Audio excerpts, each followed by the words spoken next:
Welcome back. For those of you who are new to my channel, my name is Natasha, and this channel is a family and a homeschool vlog. It's a new channel that I started a little over 2 months ago when I decided that I wanted to start vlogging about our homeschool journey. I'm fairly new to homeschooling. However, I have been researching homeschooling for the past 2 years, and so I felt that I actually had a wealth of knowledge to share and also be able to share our journey and show what ended up working and what didn't work, and also to be able to record our family and to go back and look at all the things that we've done. I also love to share videos about the things that I love, the things that I enjoy doing, like cooking and gardening and a lot of other things.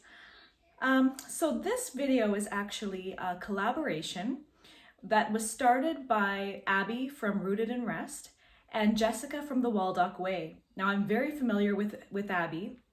I started following her about 2 years ago when I started researching homeschooling, and I really loved her channel. I've learned so much from her and from her channel, and I'm new to Jessica's channel, but I'm loving it so much.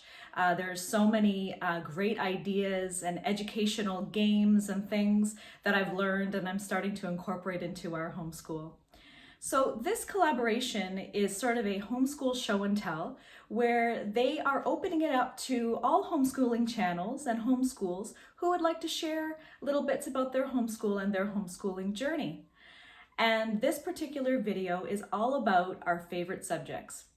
And so I thought this is actually a fun place to start in, because I've been starting to share about different subjects that we're learning about and kind of have been hinting at the ones that we really love. And so I thought I've been planning on sharing about this particular curriculum and subject. And so why not incorporate it together? And I've been loving watching the videos from the rest of you homeschools. They're great, they're fun, and it's a great community. And I'm really enjoying being able to join all of you. So I have 2 little ones that are in our homeschool. I have Olivia, who is in grade 1, and Eliana, who's in preschool. She's 2.5. And so I'm not doing a whole lot with her. It's mostly Olivia. Eliana, we do a lot of educational games and toys and things like that with her. Learning alphabet and basic numbers and counting and colors and things like that, and just keeping it fun. For Olivia, she started grade 1 this year, and she was in public school for senior kindergarten, and it was really play-based learning. Although she was already advanced for her age, she was already reading above level, I would say, already reading at a grade 3 level, and was doing very well in math. And so I have a great student to work with. But grade 1 was sort of the beginning where we would actually be doing a lot more sit-down learning. And I've shared in the past where I've decided to, I've chosen the classical model of education. Now, I've noticed and I've realized as I've been making these videos that I'm really quite relaxed and I'm not following the classical model very rigidly.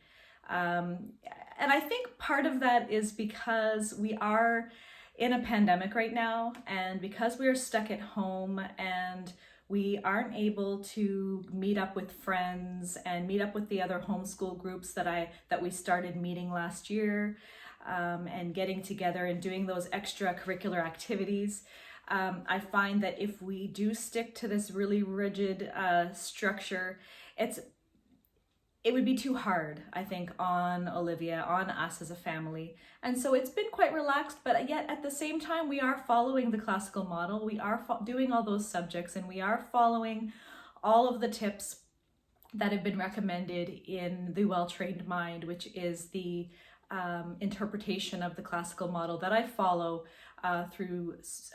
which was written by Susan Bauer.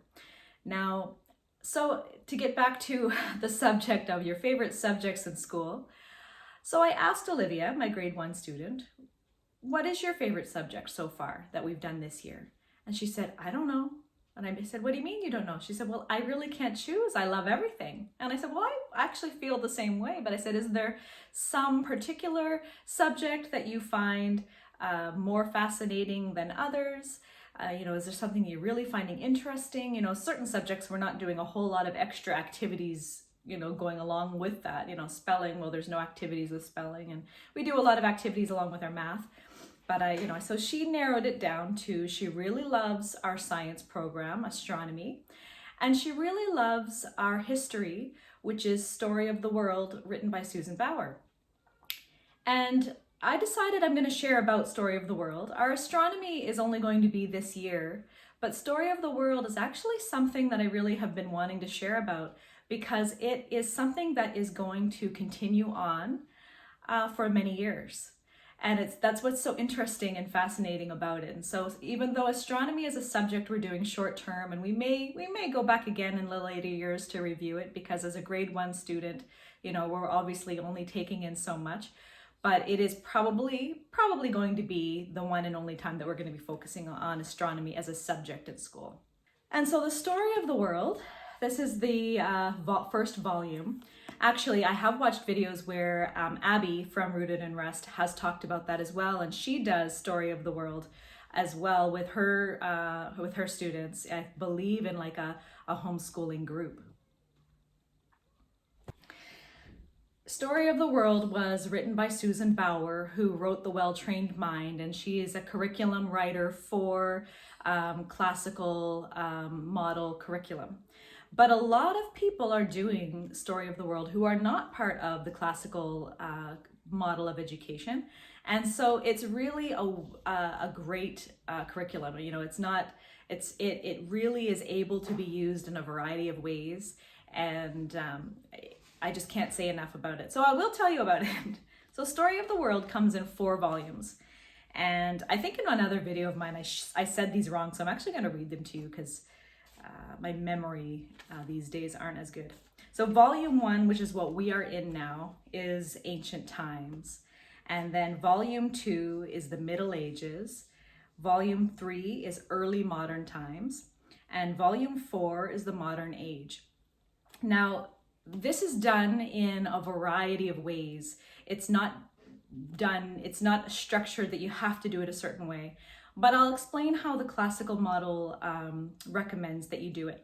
So it comes in 4 volumes, and there are 3 stages of learning in the classical model, and each stage has 4 years in it. So from grade 1 to 4, you're going to cycle through volume 1 for grade 1, volume 2 for grade 2, volume 3 for grade 3, and volume 4 for grade 4. And then in grade 5, you're going to go back again to volume 1. So you're going to start again at Ancient Times, and then Middle Ages, and then Early Modern Ages, and then the Modern Times. And then for high school, for grades 9, 10, 11, and 12, you're going to go back again to Ancient Times, to the Middle Ages, to Early Modern Times, and then to the Modern Age. And I found that so fascinating. I thought, wow, that student who goes through history in a chronological way like that and picks up bits and pieces over the years, they're really going to know their history well. And another thing that I really thought of is why are we going to focus on one country's history? I've never enjoyed that. I wasn't really a history buff growing up. I didn't really enjoy history. But looking at it from the beginning of time, the beginning of early civilization, and how the world has changed throughout history, and it does cover really world history. So you are learning a lot about all the countries of the world, but you aren't focusing just on the history of one country. And I find that having that knowledge is far more of a value to understanding the world than being enclosed in a one view world. I don't know if that makes any sense to you, and I may be a little too serious for this kind of video, but that is what I love about this. And so we have started Ancient Times, and we're at, right now, I believe we're at lesson 12. So what we like to do, and let me just show you. You can see here I have a big world map on the wall. And what we do is every time we learn about a new early civilization, we find their location on the map. And so it starts out in the Fertile Crescent, and then it goes over to the Nile River in Egypt, and then it goes over to early ancient India, and then we do China, ancient China, and then we talk about ancient Africa. It does eventually go back over to ancient Egypt because the ancient Africans did migrate over to Egypt and become part of Egypt. And so it's just so fascinating. So we track it along. So we're doing like a bit of geography. And at the same time, we're seeing how civilization has spread across the globe. It's very fascinating and fun. Now, there are a lot of ways that people like to do Story of the World. Some people in homeschool groups that I belong to talk about how they actually find they want to go even slower through it rather than a year. They would like to do it over 2 years. Now, with the classical model, I find I want to stick to that 1 volume a year because I want to be able to cycle through those histories. By the end of, they get to high school, we finish them all 3 times each. And it really, the depth of learning that history and putting the pieces together and understanding how the world has changed over time in a deeper way. But we are getting so much out of it now. And just, I find at this stage, it's really understanding the people and lifestyle and what Olivia really likes to see. What was it like for a child in those times? What would they, have liked to do? And so along with this, now I did not get the activity guide. I'm kind of on the fence as to whether I really would have wanted it or not. And I'm considering possibly ordering the activity pages. But I find what we're doing is enough now. So it has an activity guide that you would go through, and it would ask questions correlating with each lesson. It would have planned activities, and it even has recipes and all of these things. What I've decided, because I didn't want to overload us with just the one, I mean, we have several other subjects that we do and that have other activities that go along with that. What I did was I just got this book, and we read 1 chapter a week. 2 days a week. So I do half of the chapter on Monday and the other half of the chapter on Wednesday.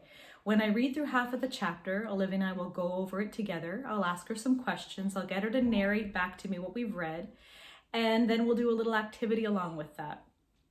And that's about all that we do. It's really a story time with a fun little correlated activity. And I get her to narrate to me what she's absorbed and what parts were her favorite parts and what stood out the most to her. I don't expect her to be able to memorize it all. Now, memorization is something that is big in the classical model, and it's just at this moment in this year, at this time, 2020, where I'm not going to be quite so strict about the memorization, and we'll see how that goes in the future. But for now, we are having fun with it. We're loving it. And I think loving history at this point, instilling the love of history and the love of reading is more important than instilling memorization, in my view. But let me show you a few clips of the things that we have done so far to go along with each chapter. Take a look.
And so that's all I have for you today. I thank you so much for watching.